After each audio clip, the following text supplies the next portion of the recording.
नमस्कार दोस्तों, जय श्री राम। आज हम बात करेंगे बांग्लादेश में टेक्सटाइल उद्योग इतना क्यों फल फूल रहा है, जबकि भारत 1 अरब 30 करोड़ की आबादी होने के बावजूद बांग्लादेश से टेक्सटाइल मैन्युफैक्चरिंग में क्यों पीछे जा रहा है।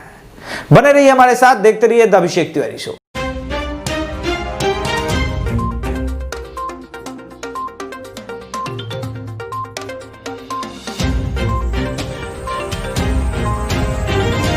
दोस्तों, आप कोई भी इस वक्त शर्ट का एक बड़ा ब्रांड ले लीजिए जो इंडियन है। Peter England Aditya Birla group का है, लेकिन उसकी मैन्युफैक्चरिंग बांग्लादेश में हो रही है। वैन हुसैन ये बांग्लादेश में है और प्रीमियम क्वालिटी के शर्ट सूट सब मैन्युफैक्चर बांग्लादेश में हो रहे हैं। क्या वो मशीनें भारत में नहीं है?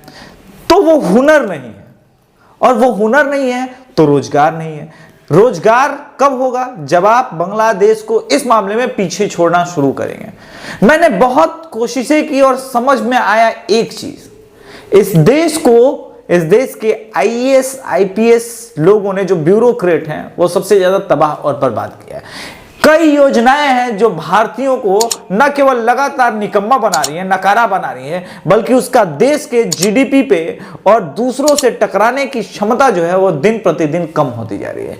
इसी में से एक चीज का नाम है मनरेगा। जब आपको बैठे बैठे मनरेगा जैसी योजनाओं से काम मिलने लगेगा जो बेकाम है, सड़क पे गड्ढे भरने का काम, मनरेगा जैसी चीजें आपको ऐसे फूल पौधे पत्ते रोपने का काम देते हैं जो आज तक फलीभूत नहीं हुए। तो मनरेगा ने भारत में विशाल जनसंख्या होने के बावजूद भारत के अंदर अपार संभावनाओं को कम किया है, जो कि ये लोग कर सकते थे। हुनर का कोई काम इन्हें नहीं आता। आप किसी भी शहर के बड़े मुस्लिम इलाके में जाइए, वहां आपको लड़का बेरोजगार नहीं मिलेगा।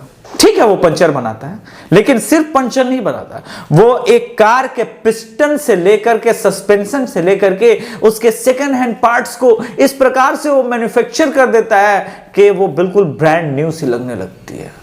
ठीक कर देता है, मैन्युफैक्चर नहीं करता, उसको रिक्रिएट कर देता है। तो ये उनकी काबिलियत है और इस वजह से उनके पास रोजगार की कमी नहीं है। लेकिन भारत में आप दर्जी का ही सेगमेंट ले लीजिए, कितने प्रतिशत हिंदू दर्जी हैं? तो क्या मुगल सल्तनत के पहले ये लोग कपड़े नहीं पहनते थे? पहनते थे ना। या मुगल और इनके आने के बावजूद एकाएक हिंदू कम हो गए थे? हिंदू कम हुए जब मैकेले पद्धति जैसी शिक्षा पद्धति इस देश में लागू की गई। यहां फिर आपको a+b² सिखाया गया, जिससे आपको समझ में आया कि इस फॉर्मूले का इस्तेमाल जीवन में आपको कभी नहीं करना है। मनरेगा या नरेगा जैसी जो योजनाएं हैं, इनसे कभी आपने ये नहीं सुना कि इन मजदूरों का इस्तेमाल रोड कंस्ट्रक्शन में सरकार कर रही है, या फिर रेलवे की साफ सफाई के लिए कर रही है, या फिर रेलवे के ट्रैक को ठीक कराने के लिए कर रही है। मनरेगा का इस्तेमाल आपने सुना होगा, पेड़ लगवा रहे हैं। कौन सा पेड़? जामुन का पेड़। वो 6-6 फीट के पहले से 5-5 फीट के काटे हुए पेड़ आते हैं, उनको लगाया जाता है, भरा जाता है, सड़क की सफाई करवाएंगे। आप लोगों ने अक्सर देखा होगा, ये सब मनरेगा वाले ही हैं। उससे देखेंगे वो ब्रिज के पास वो झाड़ू मार रहे हैं, लेकिन इससे उन्हें गारंटीड रोजगार मिला। खाने के लिए 2 रुपए केजी आपने चावल दे दिया, लेकिन लाइफ में फिर उन्हें लड़ने की जरूरत क्या है? स्ट्रगल करने की जरूरत क्या है? जब सरकार किसी को प्रतिदिन 400 रुपए दे रही है, यानी महीने के 12,000 रुपए, 2 रुपए केजी चावल दे रही है, 3 रुपए केजी आटा दे दे, तो भाई जब चावल आटा सब साथ में है तो क्यों मेहनत करेगा? आज पूरी दुनिया में आपको पता है सबसे ज्यादा अनस्किल्ड लेबर कहां है? भारत में है। अनस्किल्ड लेबर मतलब जिसको कुछ नहीं आता। हाँ, वो ये काम कर सकता है, बड़ा सा कपड़े का गट्ठर जो है वो उठा के यहां से वहां लेके जा सकता है, इससे ज्यादा उसे कुछ नहीं आता।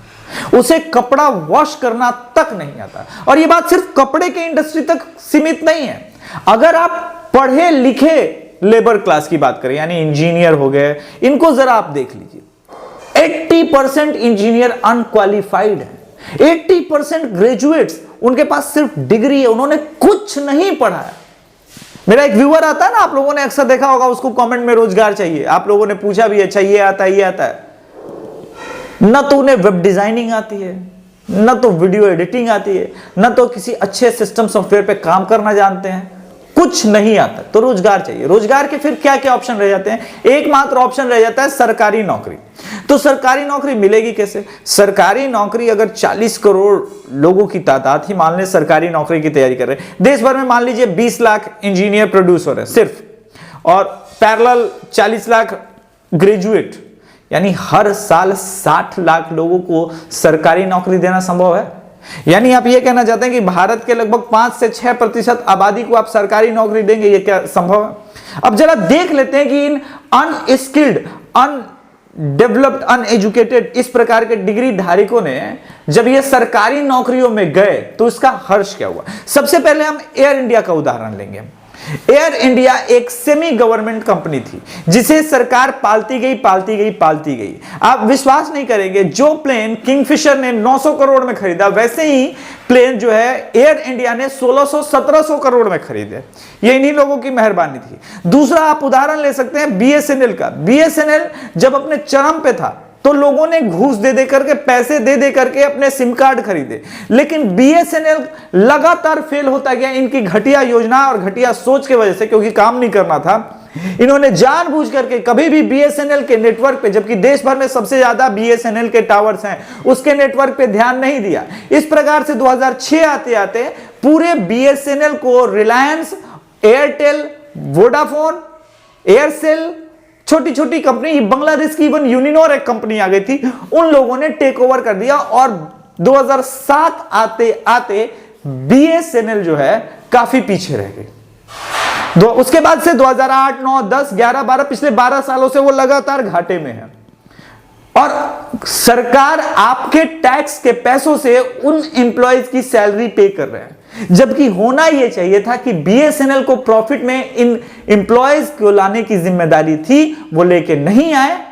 या यूं भी कह सकते हैं कि हमने वो दौर देखा है जब जेई पैसे ले लेकर के एयरटेल और वोडाफोन के लिए अपने नेटवर्क को खराब करते थे, जिसका कारण है आज बीएसएनएल इस दुर्गति में है। अपीजमेंट पॉलिटिक्स सिर्फ मुसलमानों के प्रति नहीं है, यहां पे कास्ट बैरियर को भी टैलेंट के ऊपर ज्यादा जगह दी गई है। ये इस प्रकार के कास्ट नेताओं ने और किसान नेताओं ने, लेबर नेताओं ने ये कार्ड खूब खेला अपने को सत्ता में रखने के लिए। इस अपीजमेंट पॉलिटिक्स ने भारत के तमाम उद्योग धंधों को चौपट कर दिया। वैसे अपीजमेंट पॉलिटिक्स के अलावे उद्योगपतियों के प्रति नफरत भी एक प्रमुख कारण है। अब आप देखिए कि जब आपके टाटा के नैनो की कार बंगाल के सिंगूर में स्टैब्लिश होने वाली थी तो वहां पे क्या हंगामा हुआ था। तो आज इसी वजह से तमाम टेक्सटाइल कंपनी हो, अच्छा इस्पात की कंपनी हो या फिर स्टील मैन्युफैक्चरिंग, कभी भारत इसमें भी बहुत अच्छा करने की कोशिश कर रहा था, हमेशा कोशिश ही कर पाया, तब तक उसको किसी न किसी ने सप्रेस करके वो आगे चलेगा। आज चीन में स्टील उद्योग फल फूल रहा है और चरम पे है। आपको ये जान के आश्चर्य होगा कि जो कच्चा स्टील वगैरह होता है ना, स्टील जब बना नहीं होता, इस्पात और लोहा, आयरन वगैरह, ये सब के सब बल्क में चाइना जो है भारत से उठाता है। यानी भारत की कंपनियां सप्लायर बन गई हैं सिर्फ, और फिर वो महंगे स्टील वगैरह बना के फिर भारत में भेजता है, डंप कर जाता है और भारत में भेजता है और भारत के लोग खरीदते हैं। एक टाइम तो उसने भारत की स्टील कंपनियों को बर्बाद करने के लिए यहां से माल उठा करके बनाया, जबकि लेबर कॉस्ट, ट्रांसपोर्टेशन कॉस्ट सब पड़ा होगा, और इतना सस्ता स्टील बेचा कि यहां की तमाम स्टील कंपनियों का भट्ठा बैठने लगा।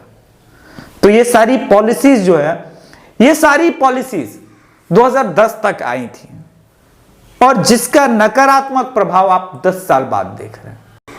कांग्रेस एक ऐसी भ्रष्ट प्रजातांत्रिक सो कॉल्ड रूप से सरकार थी जिसने ऐसी ऐसी योजनाएं निकाली जो कि लेटर ऑन भारत के लिए काफी बोझ का सामना करना पड़ा उसकी वजह से। अब आप छोटा सा एक और उदाहरण देख लीजिए। एक वक्त था जब भारत में ही सैमसंग, नोकिया या फिर और दूसरी कंपनियों का वर्चस्व था, लावा था या भारत का ही एक और माइक्रोमैक्स था, लेकिन इन सब कंपनियों को अचानक आप देखेंगे कि 2012, 13, 14, 15, 16 आते आते सबको चाइना ने ओवरटेक कर दिया है। इसका एक कारण था कि आपने चाइना के गुड्स पे जो है टैक्सेस कम रखें ताकि वो यहां आराम से भेज सके, और बिजनेस का घाटा बढ़ता बढ़ता बढ़ता इतना बढ़ चुका है कि चाइना आपके लिए सरदर्द बन चुका है। यही नहीं, चाइना बहुत स्मार्ट प्लेयर है। चाइना अपने सामान को सिर्फ आपके ऊपर अपने देश से डंप नहीं करता, वो वियतनाम से भी डंप करा लेता है और वो कभी कभी ताइवान से भी डंप करा देता है, वो ताइवान के थ्रू। जबकि इतना ट्रांसपोर्टेशन कॉस्ट होने के बावजूद घड़ियां सस्ती हैं, रिस्ट वॉचेस।